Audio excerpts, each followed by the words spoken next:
Assalamualaikum warahmatullahi wabarakatuh. Di sini saya Aklisa Nova Alfianti dan beberapa teman saya akan menyampaikan beberapa hal penting mengenai aliran pragmatisme. Langsung saja, pengertian pragmatisme. Pragmatisme berasal dari kata pragma atau bahasa Yunani yang berarti tindakan atau perbuatan. Pragmatisme adalah suatu aliran yang mengajarkan bahwa yang benar apa yang membuktikan dirinya sebagai benar, dengan perantara akibat-akibatnya yang bermanfaat. Secara praktis, aliran ini bersedia menerima segala sesuatu asal saja membawa akibat yang praktis. Pengalaman-pengalaman pribadi diterimanya. Kebenaran mistis semua bisa diterima sebagai kebenaran dan dasar tindakan asalkan membawa akibat praktis yang bermanfaat. Dengan demikian, patokan pragmatisme adalah manfaat bagi hidup praktis. Kata pragmatisme sering sekali diucapkan orang-orang menyebut kata ini biasanya dalam pengertian praktis. Pengertian pragmatisme, aliran dalam filsafat yang berpandangan bahwa kriteria kebenaran sesuatu ialah apakah sesuatu itu memiliki kegunaan bagi kehidupan masyarakat. Oleh sebab itu, kebenaran sifatnya menjadi relatif tidak mutlak. Mungkin sesuatu konsep atau peraturan sama sekali tidak memberikan kegunaan bagi masyarakat lain, maka konsep itu dinyatakan benar oleh masyarakat kedua. Pragmatisme dalam perkembangannya mengalami perbedaan kesimpulan walaupun berangkatan dari gagasan asal yang sama. Kendati demikian, apa 3 patokan yang disetujui oleh aliran pragmatisme? Yaitu 1.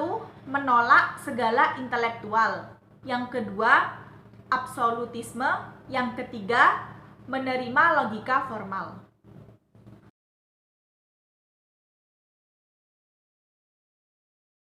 Bismillahirrahmanirrahim.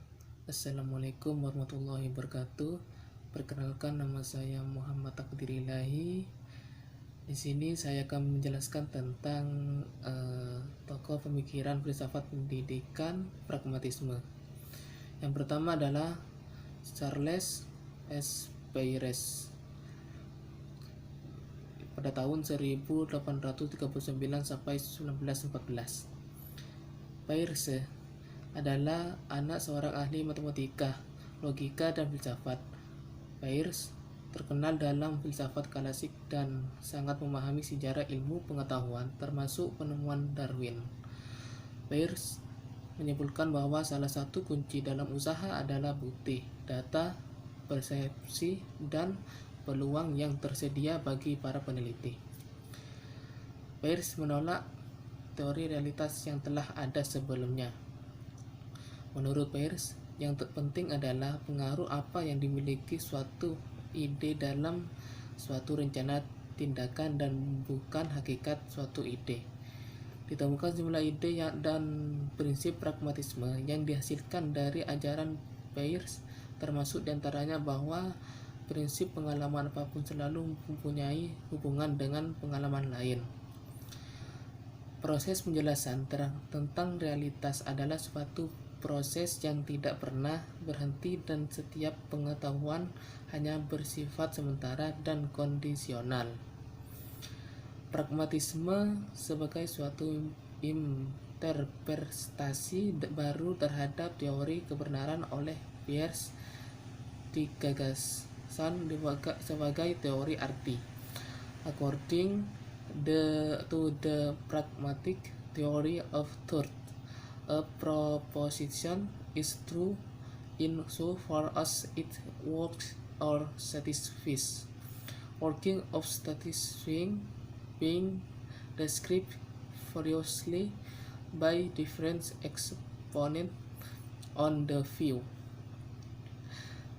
Menurut teori pragmatis tentang kebenaran, suatu proposisi dapat disebut benar sebagai proposisi itu berlaku, works, atau memuaskan, satisfies. Berlaku dan memuaskannya itu diuraikan dengan berbagai ragam oleh para pengamat teori tersebut. Dan yang kedua adalah William James tahun 1842 sampai 1910. William James lahir di New York pada 1842. Sejak 1872 hingga 1907 ia menuntut ilmu di Harvard. Pada mulanya James mempelajari fisiologi, kemudian beralih ke psikologi, dan terakhir filsafat.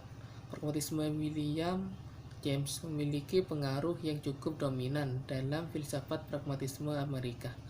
Karya-karya William James antara lain Pragmatism, The Will to Believe, The Varieties of Religion Experience, The Meaning of Truth, dan beberapa karya lainnya. Pemikiran filsafat James lahir karena dalam memahami ilmu pengetahuan cenderung dipengaruhi pandangan normatif. Ia beranggapan bahwa masalah kebenaran tentang asal atau tujuan dan hakikat bagi orang Amerika terlalu teoritis. Kebenaran ialah hasil-hasil yang konkret.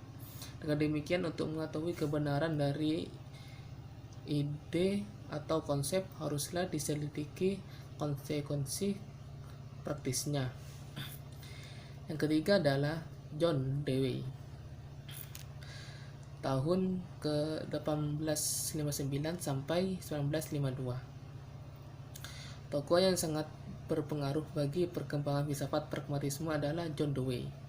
John Dewey lahir di Burlington, Vermont 20 Oktober 1859 dan wafat di New York 1 Januari 1952. Dewey juga belajar logika kepada Charles S. Peirce dan C. S. Hall, salah seorang psikolog eksperimental Amerika. Selanjutnya Dewey melanjutkan studinya dan meraih gelar rektor dari Johns Hopkins University tahun 1884 dengan disertai tentang filsafat Kant.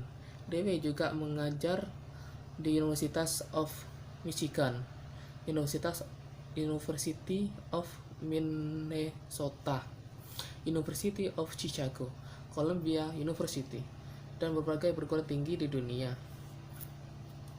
Pada tahun 1969, Dewey menulis buku The School and Society yang memformulasikan metode dan kurikulum sekolah yang membahas tentang pertumbuhan anak.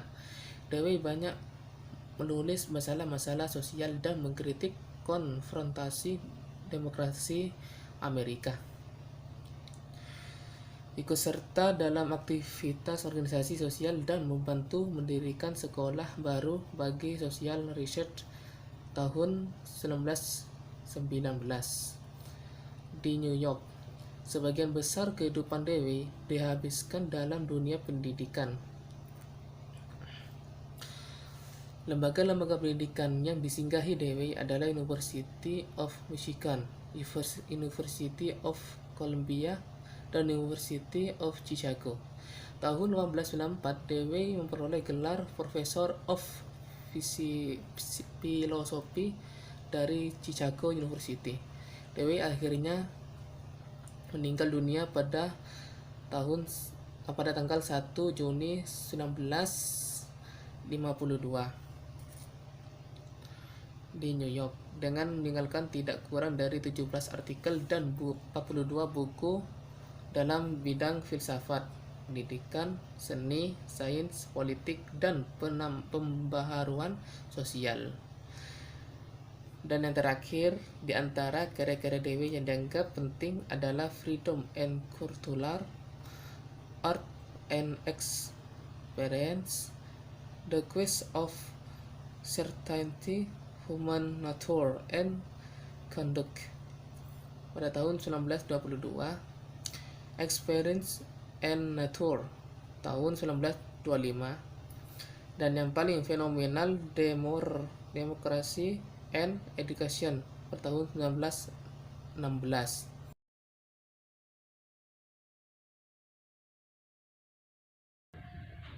Assalamualaikum warahmatullahi wabarakatuh. Saya Devi Damayanti sebagai pemateri ketiga akan menyampaikan tentang pandangan pragmatisme dalam pendidikan. Sejak dahulu hingga sekarang, dunia pendidikan selalu membuka diri terhadap kemungkinan yang diterapkan dengan format pendidikan yang ideal, termasuk teori pragmatisme dari aliran filsafat pragmatisme ini yang mencoba mengisi ruang dan waktu untuk mencari solusi terbaik terhadap model pendidikan yang baik. Seiring melalui perkembangan, dunia pendidikan yang berusaha menyelaraskan antara eksplorasi pikiran manusia melalui solusi tindakan bersama perangkat untuk mencapai puncak temuan. Adapun pandangan-pandangan pragmatisme dalam pendidikan menurut John Dewey yaitu meliputi 1. Hakikat pendidikan.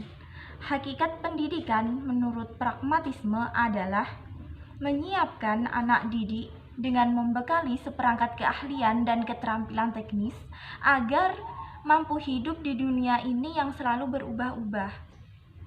Konsep pendidikan Dewey yang mendasar yaitu: yang pertama, menilai suatu pengetahuan berdasarkan guna pengetahuan dalam masyarakat.